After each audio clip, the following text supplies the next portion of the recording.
Central में आपका एक बार फिर स्वागत है। भारत और चीन के सैनिकों के बीच एक बार फिर हिंसक झड़प हुई है। अरुणाचल के तवांग में झड़प हुई है, जिसके चलते वास्तविक नियंत्रण रेखा पर लगातार तनाव बना हुआ है।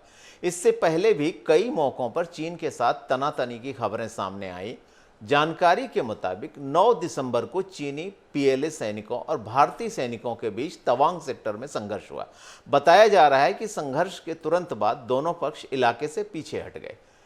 चीनी पीएलए पीपल्स लिबरेशन आर्मी जो है, उनके सैनिकों की संख्या लगभग 300 थी, जो भारी तैयारी के साथ आए थे। इस बीच कांग्रेस में अरुणाचल प्रदेश के तवांग सेक्टर में भारत और चीन के सैनिकों की झड़प को लेकर सरकार पर गुमराह करने का आरोप लगाया और दावा किया कि जब भी देश की सुरक्षा और अखंडता की बात आती है तो पीएम अपने मंत्रियों के पीछे छिप जाते हैं। विपक्ष के हावी होने पर रक्षा मंत्री राजनाथ सिंह ने सदन में पूरे मामले पर सरकार का पक्ष रखा, तो वहीं गृह मंत्री अमित शाह ने भी सदन में कहा कि भारत की 1 इंच जमीन पर कोई भी कब्जा नहीं कर सकता है। हमारे जवानों ने 8 की रात को और 9 की सुबह को जो वीरता दिखाई है, मैं इसकी प्रशंसा करता हूं। अमित शाह ने कांग्रेस पर निशाना साधते हुए कहा कि राजीव गांधी फाउंडेशन के पंजीकरण को रद्द करने संबंधी प्रश्नों से बचने के लिए संसद में सीमा मुद्दे को उठाया गया है।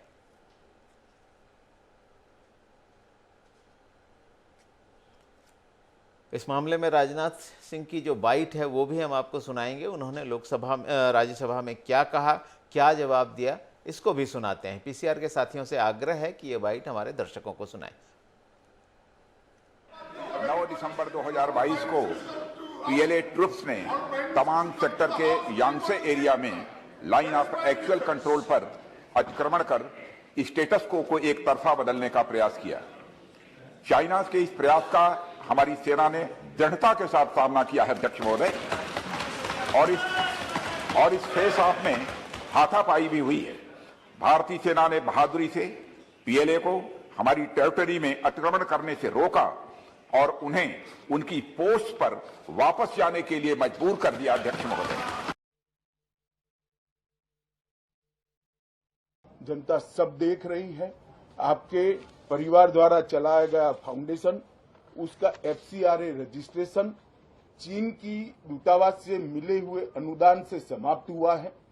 आपके ही समय में हजारों किलोमीटर भूमि अवैध रूप से हमसे हड़प ली गई है।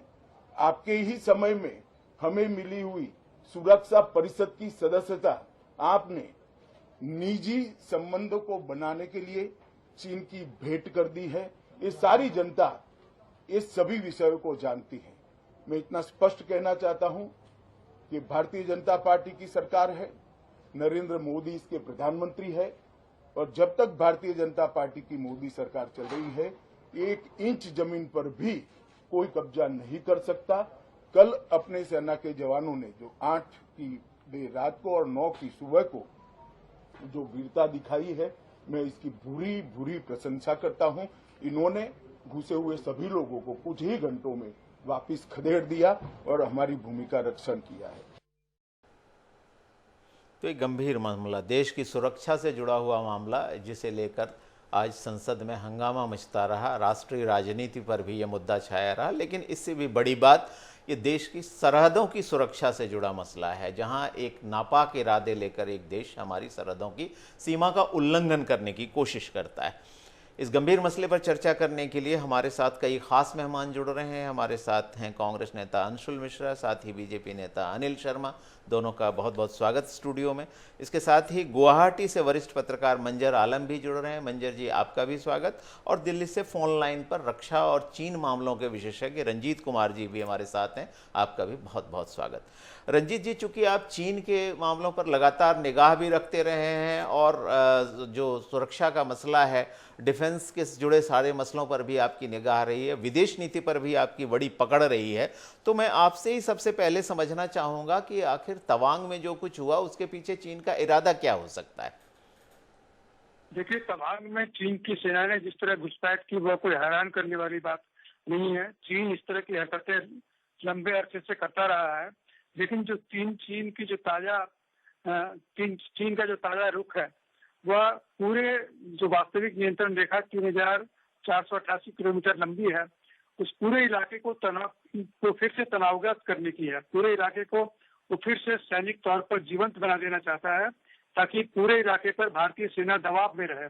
चीन ने इस तरह पूर्वी लद्दाख के जिन इलाकों पर घुसपैठ की थी वहां पर कुछ सेना की वापसी की सहमति हो चुकी है, लेकिन जो कुछ इलाके बचे हुए हैं उन्हें छोड़ने को तैयार नहीं हो रहा है। और चीन इस तरह भारत को यह संदेश देना चाहता है कि अरुणाचल प्रदेश भी विवाद का इलाका है और उससे जो लगी सीमाएं हैं, जो वास्तविक नियंत्रण रेखा है, उससे वो नहीं मानता और अपनी अवधारणा के इलाकों पर वो अपना अधिकार जमाना चाहता है। रंजीत जी बने रहें, आपसे इस पर कुछ और बहुत महत्वपूर्ण मसले हैं उस पर भी आपसे चर्चा करूंगा। मंजर आलम जी, आप नॉर्थ ईस्ट में हैं और वहाँ की गतिविधियों पर आपकी निगाह है। तवांग में कोई झड़प पहली बार हुई नहीं है, पहले भी चीन ने कई बार घुसपैठ करने की कोशिश की, क्योंकि ये मामला इतिहास के परतों में समाया हुआ है। 1914 में जब शिमला में ब्रिटिश इंडिया और तिब्बत के प्रतिनिधि और चीन के प्रतिनिधि मिले थे, और जब ब्रिटिश इंडिया के समय में ये कहा गया था कि तवांग और उससे दक्षिण का हिस्सा भारत का हिस्सा है, ये जो कि उस समय का ब्रिटिश भारत था, तो तिब्बत ने भले इसको मान लिया था, चीन ने नहीं माना था। और आपने देखा भी है कि 1950 के बाद से जब तिब्बत पर उसका अधिकार हुआ है, तब से वो लगातार इस सीमा को एक्टिव करने की कोशिश करता रहा है। तो अभी वहां की स्थितियां क्या हैं, घटनाएं क्या हुई थी, आपकी जानकारी में क्या है? देखिए अभय जी, सबसे पहले तो मैं घटना के बारे में बहुत शॉर्ट में आपको जानकारी दे दूं कि हमारे पास जो सूत्रों से खबरें मिली हैं वो ये है कि 9 तारीख को कुल 4 जगहों पर पीएलए ने, चाइनीज जो फौज है, चाइनीज सेना है, उन्होंने अटैक किया था हमारे जवानों के ऊपर में। तो 2 जगहों पे जो है वो तो पीसफुल रहा, हाथापाई की नौबत नहीं आई, लेकिन 2 जगहों पर हाथापाई की नौबत आई है, जिसमें कि हमारे भी कुछ जवान घायल हुए हैं। मामूली तौर पर उनके जवान ज्यादा घायल हुए, ये जो खबर मिली है वहां से अपने सूत्रों के अनुसार वो ये है जी। दूसरी बात, ये जो अभी ताजा हमला उसने किया है वो हमें लगता है ऐसा कि पिछले महीने जब भारत सरकार ने ये घोषणा की कि वो तवांग के मागो से, ये यही इलाका है, यांसे का इलाका है जहां मागो आउटपोस्ट है, वहां से लेकर विजयनगर तक जो करीब 1129 किलोमीटर की जो एलएसी है, जो अरुणाचल शेयर करता है चीन के साथ में, वो एलएसी के साथ ही साथ फ्रंटियर हाईवे बनेगा। और उसके बाद जो है भारत की पहुंच बिल्कुल 0 लाइन तक हर जगह हो जाएगी पूरे एलएसी में। उससे चीन बौखला गया है और वो इस तरह की हरकत कर रहा है। जी बिल्कुल जी, एक बौखलाहट जिसको कह सकते हैं, जो कि भारत लगातार अपनी स्थिति मजबूत कर रहा है, तो एक बौखलाहट है। रंजीत जी, 2 चीजें हैं। एक तो भारत जिस तरह से गलवान घाटी में जो झड़प हुई थी जिसमें कि हमारे कई जवानों ने शहादत पाई थी, उसके ठीक विपरीत जो ये नॉर्थ ईस्ट का हिस्सा है, अरुणाचल प्रदेश का हिस्सा है, वहां भारत पूरी तैयारी से था, क्योंकि जैसे हम लोगों के पास जानकारी है कि पेंटागन ने पिछले साल में ही तवांग में चीनी घुसपैठ की आशंका जताई थी। तो भारत ने बोफोर्स तोपें तैनात कर रखी थी, चिनूक हेलीकॉप्टर थे, सुपरसोनिक क्रूज मिसाइलें थीं, न्यू एज सर्विलेंस सिस्टम लगा हुआ था। तो क्या आपको लगता है कि पिछले दिनों की तुलना में हम वहां ज्यादा मुस्तैदी से तैनात हैं, और अगर पीएलए कोई बड़ा मिस एडवेंचर करने की कोशिश करती है तो हम उसका जवाब देने में सक्षम हैं? निश्चित तौर पर अरुणाचल प्रदेश की रक्षा के लिए भारत ने वहां पर भारी सैनिक मोर्चाबंदी की हुई है। वहां पर भारत के कई डिवीजन सेनाएं तैनात हैं। वहां पर भारतीय सेना के पास आधुनिकतम हथियार मौजूद हैं, और इन सब हथियारों के साथ, सैनिकों के साथ भारत अपनी रक्षा की पूरी जिम्मेदारी निभा रहा है। चीन से हमले की आशंका हमेशा बनी रहती है, जिसकी मुस्तैदी से भारतीय सेना चौकसी निरंतर करती रहती है। इस बार भी ऐसा ही हुआ।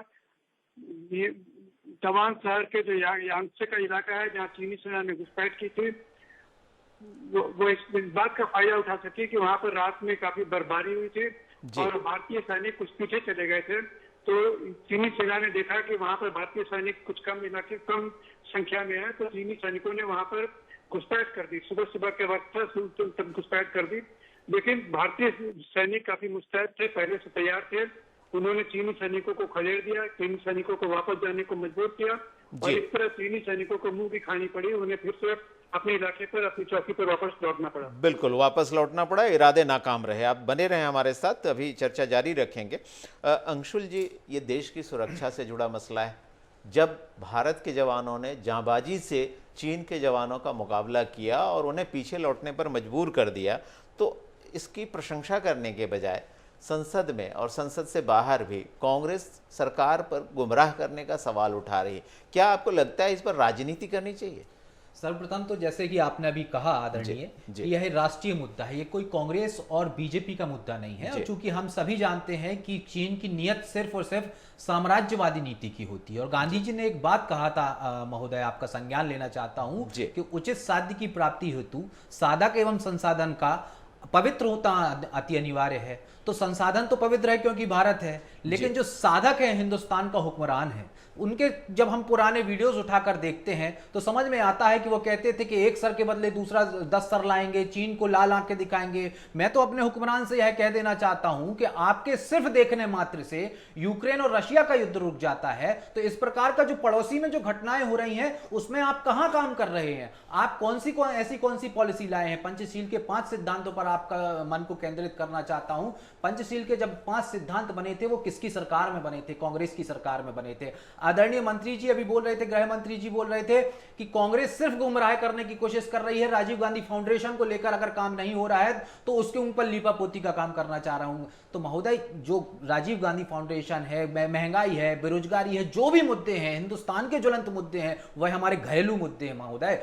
यह जो मुद्दा है साम्राज्यवादी नीति का जो मुद्दा है, ये घरेलू मुद्दा है और ये हमारा राष्ट्रीय मुद्दा है। बीजेपी को बिल्कुल राष्ट्रीय मुद्दा है, राष्ट्रीय मुद्दा है। अनिल शर्मा जी आपसे भी समझना चाहूंगा, जब देश की सुरक्षा से जुड़ा मुद्दा है, आपकी विपक्षी पार्टी जो भी उसकी अपोजिशन पार्टी है आपकी, उस मुद्दे को उठाती है और सरकार से उस पर जवाब मांगती है, तो बजाय उस पर सीधे सीधे जवाब देने के आप जो है एक उससे इतर मसला लेकर आते हैं कि कांग्रेस ने चीनी दूतावास से पैसा लिया था, 1 करोड़ 30 लाख रुपया लिया था। एक पूरे सवालों की फहरिस्त अमित शाह जी जारी करते हैं कि जो रिसर्च के लिए पैसा लिया गया था, तो क्या इस पर रिसर्च किया गया कि कांग्रेस के समय में किस तरह से हमने अपनी जमीन गंवाई, या क्या इस पर रिसर्च किया गया था कि जो गलवान घाटी में संघर्ष हुआ था और जब हमारे जवानों ने शहादत पाई थी तो कांग्रेस के नेता चीनी नेताओं से मिल रहे थे। आप सीधे सीधे राष्ट्रीय महत्व के उस मसले पर विपक्ष को भी कॉन्फिडेंस में क्यों नहीं लेते? देखिए, सर्वप्रथम जैसा कि अभी मित्रवर ने कहा जी कि ये कोई कांग्रेस और भाजपा का मुद्दा नहीं है, ये एक देश का मुद्दा है। तो मैं ये बताना चाहता हूं कि इस समस्या का जन्मदाता कौन है। इस समस्या का जन्म कांग्रेस के समय में हुआ। जवाहरलाल नेहरू ने वह जबरदस्ती अतिक्रमण चाइना को दे दिया। यह उस समय की ये समस्या आज जो हम फेस कर रहे हैं, जो हमारे सैनिक जाकर के वहां पर लड़ रहे हैं, ये देन कांग्रेस की है। और विपक्ष को तो देखना चाहिए कि हमारे सैनिक पराक्रम वहां पर दिखा रहे हैं, जहां पर LAC जो लाइन ऑफ एक्चुअल कंट्रोल होता है, जहां पर कोई कह सकते हैं हम कि वहां पर ना बंदूक ले जा सकते, ना शस्त्र ले जा सकते, वहां पर जा करके हमारे सैनिक उनसे लड़ रहे हैं। तो यह सीधा सीधा दिखता है वहां पर कि हमारी सेना पराक्रम कर रही है। अनिल शर्मा जी, आप 2 मुद्दों का घालमेल कर रहे हैं। आप एक 62 के युद्ध में हमने जो अपनी जमीन खोई थी उसका मुद्दा उठा रहे हैं, दूसरी ओर आप सीमा पर जो उलझन पैदा हो रही है उसकी बात उठा रहे हैं। मैं आपको एक चीज याद दिलाना चाहूंगा कि ब्रिटिश भारत और चीन के बीच में उस तरह का डिमार्केशन नहीं है जैसे बाकी देशों के बीच सीमा का स्पष्ट विभाजन है। तो चीन का नजरिया कुछ और है, हमारा नजरिया कुछ और है। ये विवाद कोई कांग्रेस और जो बीजेपी का विवाद नहीं है, बल्कि ये एक ऐसे इतिहास में इसकी जड़ें हैं। बिल्कुल आपके पास फिर लौटूंगा। रंजीत जी, एक जो चीन की एक पॉलिसी है जो यदा कदा चर्चा में आती है, उस पर आपसे जरूर जानकारी चाहूंगा, जिसको कहते हैं ना कि 5 फिंगर्स एंड द पाम, 5 उंगलियां और हथेली। ये इसकी क्या नीति है और इसका क्या महत्व है? देखिए, माओ त्से तुंग ने बहुत पहले कहा था कि जो तिब्बत है उसके लिए काफी अहम इलाका है। वो तिब्बत के जो 5 फिंगर्स के तौर पर भूटान, अरुणाचल प्रदेश और सिक्किम और तिब्बत का इलाका जो है, इन सभी को मिलाकर के 5 फिंगर्स बताते थे। और उनका मानना था कि चीन का सांस्कृतिक प्रभाव, राजनीतिक प्रभाव इन 5 इलाकों में है और वो चीन का स्वाभाविक तौर पर चीन का इलाका माना जाना चाहिए और चीन का अधिकार इन इलाकों पर होना चाहिए। तो माओ त्से तुंग ने यह अवधारणा काफी पहले चलाई थी कि ये सारे इलाके चीन के हैं और इसी के अनुरूप चीन की मौजूदा सरकार जो है खास करके शी जिनपिंग की जो विस्तारवादी नीतियों को अपनाने वाली मानी जाती है, वो इसी नीति पर चलती हुई दिख रही है। रंजीत जी, क्या आपको लगता है कि नए सिरे से इस मुद्दे को उठाकर, क्योंकि अब 60 के दशक के बाद अगर देखा जाए तो 5 फिंगर्स एंड द पाम पर बहुत चर्चा नहीं हुई थी, ना ही इस पर कोई फोकस उठाया था, लेकिन पिछले कुछ दिनों से हम देख रहे हैं कि नेपाल में भी सक्रियता बढ़ी है। अगर हम डोकलाम की बात करें तो डोकलाम में किस तरह से चीन और भारत के बीच तनातनी आई थी, जो भूटान, नेपाल और भारत का ट्राई जंक्शन है वहाँ। तो क्या आपको लगता है चीन एक बार फिर से कोई विस्तारवादी बड़ी योजना बना रहा है, या सिर्फ इस सीमा विवाद को उठाकर जो है वो अपना मकसद हल करना चाहता है? देखिए, चीन का यह जो विस्तारवादी रवैया है वो केवल भारत के खिलाफ नहीं है, तो पूरे दुनिया में इस तरह का विस्तारवादी रुख अपनाकर चलना चाह रहा है।